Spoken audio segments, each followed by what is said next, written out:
As we wrap up India Energy Week 2026, one message stands out clearly. India's energy transition plan will be about growth with balance. The Petroleum and Natural Gas Minister said that while renewable energy sources are expanding, conventional energy still remains essential. He reminded delegates that transition plans till date have been about additions and not replacement, and that India's rising global energy demand will require every source of energy. Very interesting topic right now on the geopolitical scenario and where India is placed in the global energy transition and how we reshaping it while being self-reliant and self-sufficient. Can you give the takeaways from India Energy Week and No, how we... I think the takeaway is absolutely clear. Takeaway is that whilst India wants to interact in a very integrated manner on energy issues with other countries, those countries are equally keen. So that's what brings in many countries the energy sector is in the pure private sector. It's not a state sector. Some there are state.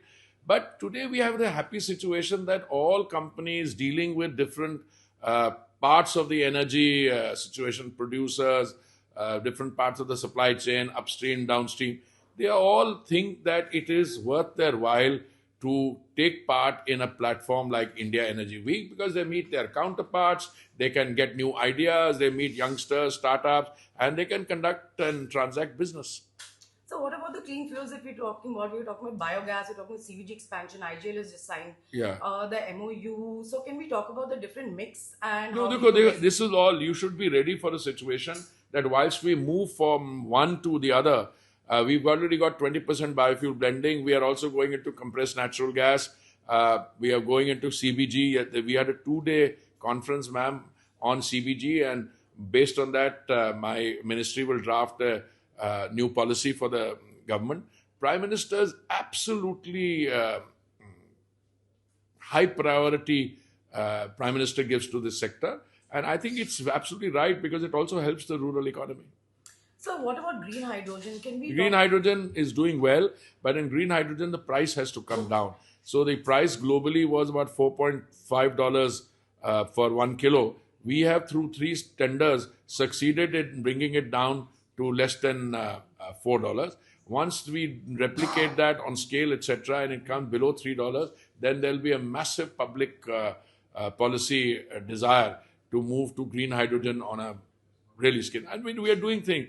Two of our refineries in IOCL are using it. I know that my colleague Ashwani ji is trying to get a train run on green hydrogen. We have buses running on green hydrogen, including 15 in Delhi. I saw a drone here the other day. So I think it's all doing very well.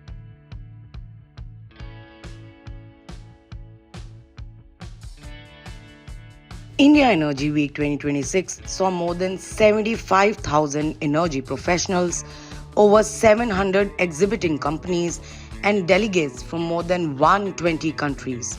More than 550 global speakers took part in over 110 strategic and technical sessions. What excites you the most in the energy sector space at this point of time? What sort of innovation have you come across this week?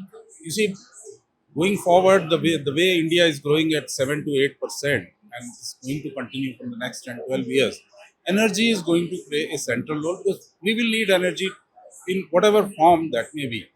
And with the decarbonization, sustainability, also and net zero ambition of India or the commitment of India, so we feel that gas and the compressed biogas, they are going to play a major role going forward, and that is where the India can take a big leadership role as far as CBG is concerned, because we have a population that that consumes or generates bio waste every day, municipal solid waste, agriculture, and being an agriculture economy, we generate a lot of agriculture waste also, and with the manufacturing sector, sugar, particularly with the ethanol, sugar is has the sector has gone through a boom, and that also generates the press mud. Then we have distillery, ethanol, the spent wash there. So all these wastes, which are earlier a headache for the manufacturers, that are now proving to be the money. That's adding to their bottom line. As the world's third largest energy consumer, India's energy journey has now become central to global energy transition conversations.